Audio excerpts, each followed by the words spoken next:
Hello everyone, I hope सब अच्छे होंगे और आप सबकी तैयारी अच्छे से चल रही होगी। मैं सुंदर पाल एक बार फिर आपका स्वागत करता हूं इस नई वीडियो के साथ में। दोस्तों, मेरी ऑल इंडिया रैंक 15 है दिल्ली पुलिस 2023 में। 24 में मैं ज्वाइनिंग की और अभी ट्रेनिंग चल रही है। दोस्तों, मेरे मार्क्स थे 86 और मेरे मैथ में जो जो मार्क्स थे ना, वो जो है 15 में से 14 सही थे, यानी कि 15 में से 14। वो एक क्वेश्चन मेरा कैलकुलेशन की वजह से बहुत ही सिली मिस्टेक थी। क्वेश्चन तो हालांकि हुआ था, लेकिन वो बाय फॉल्ट वो जो मेरी कैलकुलेशन है वो भी आंसर में था, तो वो मैंने लगा दिया, टिक कर दिया। तो एक क्वेश्चन मेरा इस वजह से गलत हुआ, हालांकि मेरे 14 क्वेश्चन सही थे। तो भाई मैथ मेरा ठीक था, लेकिन मैथ हुआ किस तरीके से ठीक, इस पर हम आज बात करेंगे। कि बहुत से आज के हमारे साथी क्या है कि हम ऑनलाइन ही पढ़ते जा रहे हैं, ऑनलाइन मैथ करते हैं, ऑनलाइन हर चीज़ पढ़ते जा रहे हैं, बुक से प्रैक्टिस करते नहीं। और बहुत से तो हमारे साथी ऐसे हैं कि मैथ को इस तरीके से पढ़ते हैं जैसे हम जीएस पढ़ रहे हो। तो ना तो कोई पेन है ना ही कोई पेपर है सामने, सिर्फ मैथ को देखते जा रहे हैं कि हम एक जीएस पढ़ रहे हैं। और वो 1 घंटे 1.5 घंटे तो आपके बिल्कुल माइंड में रहता है कि हाँ भाई इस तरीके से सवाल हम कर सकते हैं।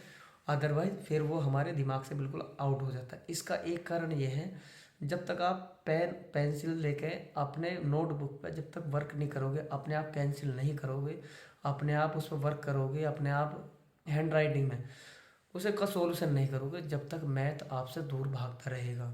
तो इसका एक सबसे बड़ा अच्छा उपाय है, जब मैं तैयारी कर रहा था तो भाई मैं ऑनलाइन भी करता था प्लस बुक के माध्यम से प्रैक्टिस करता था।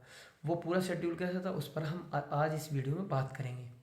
तो भाई सबसे पहले तो हम टीचर्स की बात करते हैं। टीचर्स आपके पास में मैं सजेस्ट करूँ RWA पे राहुल सर, और अभिनय मैथ जो है आपका जो है गगन प्रताप सर, राकेश यादव सर और आदित्य रंजन सर। ये 5-6 टीचर है, और एक है पवन राव सर। ये बेस्ट टीचर हैं जो एसएससी का और दिल्ली पुलिस के लिए एकदम बेस्ट टीचर हैं। आप यदि उनसे पढ़ते हैं, किसी भी एक टीचर को आप फॉलो करिए, लेकिन एक को ही करना है। हो सकता है किसी जो है ना, किसी भी टीचर ने यदि एक चैप्टर नहीं करा रखा तो दूसरे टीचर की हम हेल्प ले सकते हैं। दूसरी बात, इन सब की बुकें भी हैं। यदि आप इनकी बुक लेना चाहते हैं तो और भी बढ़िया, लेकिन आप यदि बिल्कुल नए हैं तो आप SD यादव की बुक रखिए और इनसे पढ़िए। SD यादव में बिल्कुल कॉन्सेप्चुअल, बिल्कुल बेसिक तरीके से हर एक चैप्टर में उन्होंने 7-8 तरीके के सवाल बनते हैं, उनके हर एक टाइप के 6 से 7 सवाल दे रखे हैं प्रैक्टिस के लिए।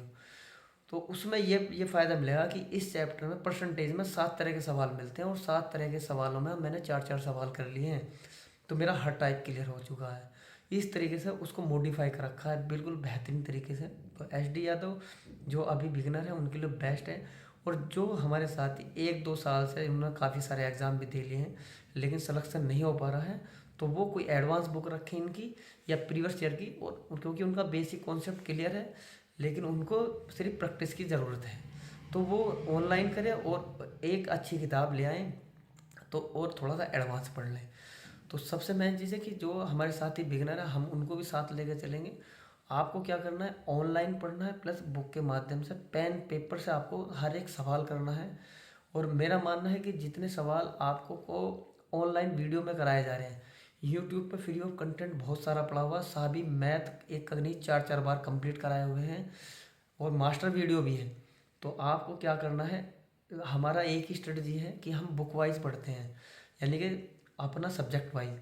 मैथ करेंगे तो 20 दिन तक मैथ करेंगे। और मैथ करने का भी तरीका है कि सबसे पहले हम परसेंटेज, रेशो और सिंप्लीफिकेशन ये चैप्टर पहले करते हैं, क्योंकि इनका ही इस्तेमाल हर एक चैप्टर में होता है। परसेंटेज को आप हर एक चैप्टर में लगाओगे, रेशो को भी, और सिंप्लीफिकेशन से आपकी कैलकुलेशन हाई होती है। और जो भी आपके फॉर्मूले हैं, मैथ मैथ चलता है दोस्त फॉर्मूले पे। आपके फॉर्मूले सभी चैप्टर के आपके चार्ट पेपर पे, जो आपकी स्टडी टेबल है घर पर आकर उसके सामने आप चिपका दो। एक 10 रुपये का चार्ट पेपर ले आओ, उसमें आपने क्यूब, स्क्वायर और आपके जो भी फॉर्मूले हैं, चाहे 2D के हों, 3D के हों या अर्थमेटिक के हों, उन सबको लिख लो एक बार। जो आपको लगता है कि शॉर्टकट की मेरी ये है, इससे सवाल हो जाता है, उसको भी नोट कर दो। और उसको सुबह और शाम में रिवाइज करते रहो। एक बार सुबह 5 मिनट देखना, एक बार शाम को। तो वो 10-15 दिन में आपके सभी एकदम ऐसे याद हो जाएंगे कि मैथ तो भाई गया। आप मैथ नहीं रुकता, जिसके फॉर्मूले याद हो गए सोच लेना कि उसका मैथ हो गया। आप एक दिन मेहनत करो, फॉर्मूले वो सारे लिखो और उसको चिपका दो। डेली सुबह सुबह उठ के, जैसे ही आप लाइब्रेरी जा रहे हो या फिर अपने जहाँ भी कहीं आप पढ़ रहे हो उसको 5 मिनट रिवाइज कर लो सभी फॉर्मूले को, और चले जाओ। शाम के टाइम आए फिर उसको एक बार रिवाइज करो, चले तो 10-15 दिन में सारे क्लियर हो जाएंगे, यानी कि आधा मैथ कंप्लीट। क्योंकि आधे से ज़्यादा क्वेश्चन फॉर्मूला बेसिस आते हैं और उसमें सिर्फ फॉर्मूला में वो डिजिट रखनी है और कैलकुलेशन करनी है, आपका सवाल हो गया। तो इस तरीके से हम कर रहे होंगे भाई। इन टीचर की किसी की भी एक की मदद लेनी है, उनसे सीखना है। मान लिया हमने आज परसेंटेज देखते हैं तो परसेंटेज की 5 से 6 वीडियो में ख़त्म हो जाएगी परसेंटेज। परसेंटेज हमने सुबह से दोपहर तक 5 से 6 वीडियो देखी, नोट करा। उसके बाद में हमने कोई एक बुक ली, SD यादव या RS अग्रवाल या फिर उन्हीं की बुक जो आपके पास में अवेलेबल है उसी से करना है। ऐसा नहीं कोई एक्स्ट्रा बुक लेकर आनी है। और उससे फिर दोपहर के बाद में प्रैक्टिस करनी है जो चैप्टर आपने करा है। तो जब हम 50 सवाल कर लेंगे शाम तक तो हमें लगेगा कि परसेंटेज हमारा क्लियर हो गया, मैंने सीख भी लिया और मैंने उसे अप्लाई भी करके देखा, तो मेरा कॉन्सेप्ट क्लियर है, परसेंटेज क्लियर हुआ। फिर नेक्स्ट डे एक उससे अगला चैप्टर। तो इस तरीके से जब हम मैथ कर रहे होंगे तो मैथ का हम उस परसेंटेज का अगले चैप्टर में इस्तेमाल भी करेंगे। कैलकुलेशन फास्ट होगी और सभी सवाल को अपने आप करके देखेंगे। तो इस तरीके से जब हम मैथ कर रहे होंगे तो मैथ मुश्किल से आप उसी बुक को, और कोई बुक नहीं लेकर आनी, उसी बुक को आपको 3 बार करना है। जैसे हमने मैथ कर लिया, फिर हम रीजनिंग करेंगे, फिर हम GS करेंगे, फिर जब मैथ का आएगा तो हमें एग्ज़ाम तक हमारा टारगेट तक एक ही बुक को 3 से 4 बार हमें कंप्लीट करनी है। मैं कहता हूँ कि आप टॉपर में आओगे, टॉप 100 में, टॉप 10 में टॉपर ही आप निकलोगे, क्योंकि आपका मैथ इतना स्ट्रॉन्ग होगा। आप दिल्ली पुलिस का ही नहीं, SSC CPO CGL कोई भी एग्ज़ाम क्लियर कर लोगे इस बेसिस पे। आपको सिर्फ 6-7 महीने जम के मेहनत कर रही है, लग के मेहनत कर रही है, आपके पास में एक ही मोटिव होना चाहिए कि मुझे दिल्ली पुलिस में आपके भर्ती होना है। ये 4 वैकेंसी हैं, AWTPO, हेड कांस्टेबल, SCM और ड्राइवर। इन चारों में से कम 3 में तो मेरा सिलेक्शन 100% होना चाहिए। इस तरीके से हमें तैयारी करनी है और होगा भी, टॉप पर भी आओगे यदि आप इस तरीके से पढ़ते हो ना कि 8 से 10 घंटे मुझे डेली देने हैं। और इससे क्या होगा, जब हम सब्जेक्ट वाइज पढ़ेंगे तो हमारी बैठने की टाइमिंग बढ़ेगी, क्योंकि हमारा एक टारगेट होगा कि मुझे ये चैप्टर पूरा ख़त्म करना है या मुझे जो है GS में 20 पेज पढ़ने हैं। हालांकि हम मैथ की अब आज बात करें तो मैथ में हमें एक चैप्टर कंप्लीट करना है। यदि वो टाइम से ख़त्म होता है तो दूसरा चैप्टर स्टार्ट कर देंगे कि नहीं भाई 2 वीडियो इसकी भी देख लेता हूँ और नोट कर लेता हूँ। तो आपके नोट्स भी तैयार हो जाएंगे और मैथ भी आपका। और जब हम 2 से 3 बार मैथ कर लेंगे फिर हम मॉक टेस्ट लगाने स्टार्ट कर देंगे। आप देखोगे मैथ में आपके 15 में से 15 सही बन रहे हैं, 15 में से 14 बन रहे हैं। एक आध में सिली मिस्टेक हो भी सकती है कैलकुलेशन की वजह से या किसी भी चीज़ से। पता लगेगा कि 15 में से 15 भाई मैथ तो बहुत स्ट्रॉन्ग हो गया।